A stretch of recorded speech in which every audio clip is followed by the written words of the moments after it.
This week, we have the biggest, baddest BMW sedan around, the 2017 M760i. This thing packs 12 turbocharged cylinders under the hood, good for 600 horsepower and 590 pound-feet of torque.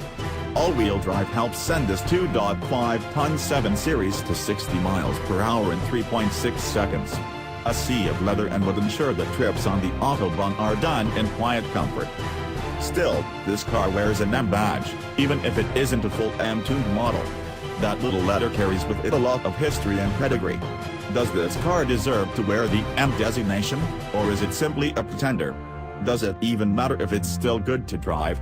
Here's what we think after a week behind the wheel. Senior Editor, Green, John Belts Snyder. It definitely feels like you're driving something special when you're behind the wheel of the BMW M760i. Every time I approach the car, I'd take a moment to soak it all in. The M and V12 badging really stand out against the matte gray paint. The wheel pattern is intricate and sporty, and the sheer size of the 7 Series is imposing. It all serves to get you pumped up when you climb in. But, my colleagues ask me, does it feel like an M car? While it's not for me to decide what BMW applies the M treatment to, I'd say that this doesn't really feel like it's in the same club as the rest of the M Bimmers I've driven. It feels neither hardcore nor track-worthy. It's quick, but it sometimes feels more like a boat than a car, especially the way the nose lifts skyward under hard acceleration. There are a dozen pots under the hood. It's expensive, it begs to be photographed, and I enjoyed driving it, but to me, that doesn't make it an M car. I suppose BMW's choice to put the M badge on it is the beginning and end of that debate, though. Associate Editor Joe Stock staled, as I'm sure my colleagues have also said, the M760i doesn't feel like a real M car.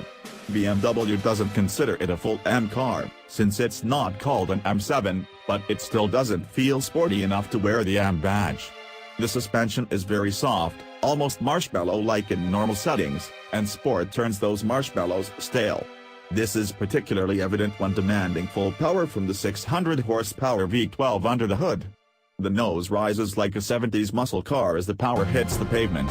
The transmission is sluggish in manual mode, making it less engaging. But just because the M760i doesn't feel like an M car doesn't mean it's not good.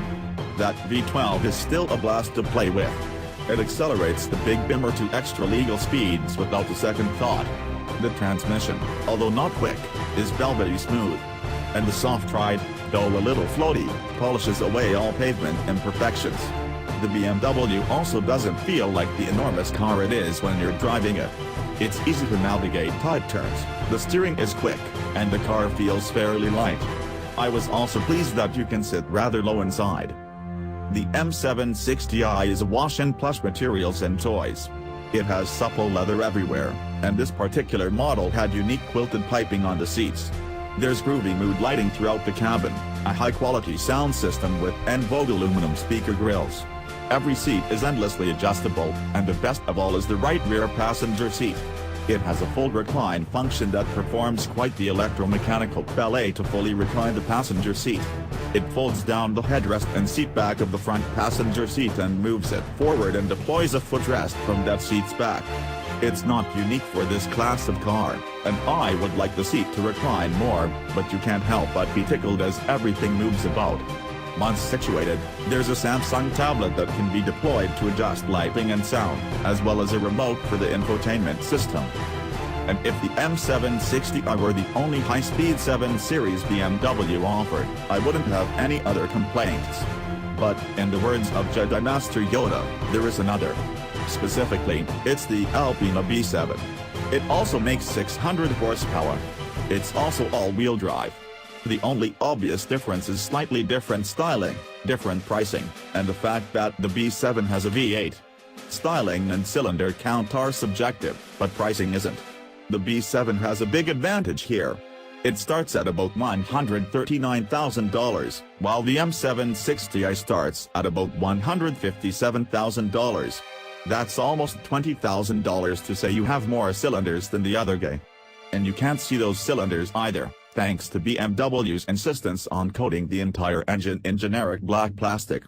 So the M760i is a good car, but because I like the styling of the V7 better, and the price, that's what I would go with. Associate editor recounts, not to sound jaded, but I haven't been surprised by a car's speed in a long while. That's on me.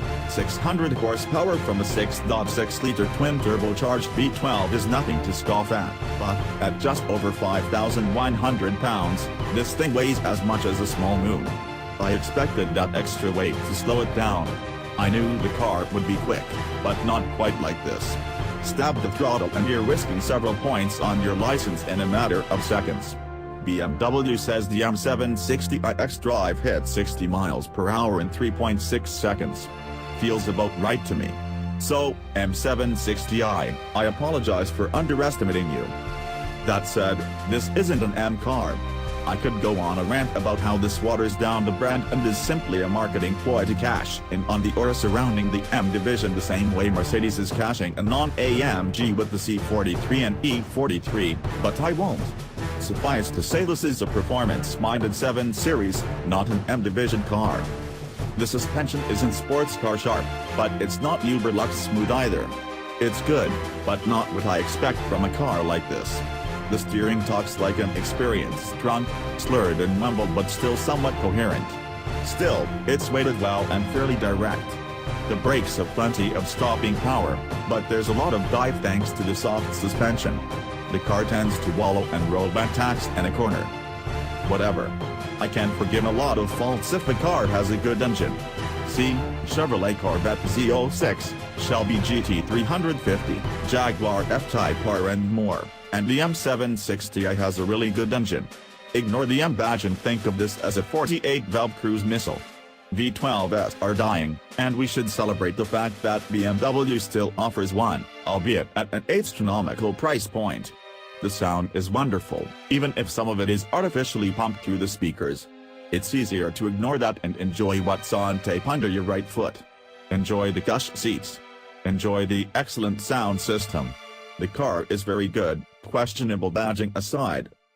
Editor-in-Chief Greg Migliori, I turned left out of my subdivision, nailed the throttle, and this big car shot forward with a sinister growl.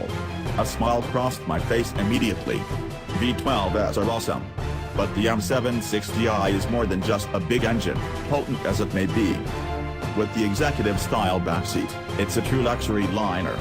There's plenty of room to recline, and the tech is handsome, useful and well integrated. My passenger elected to sit back there for our evening activities, and she thought it was a first-class experience.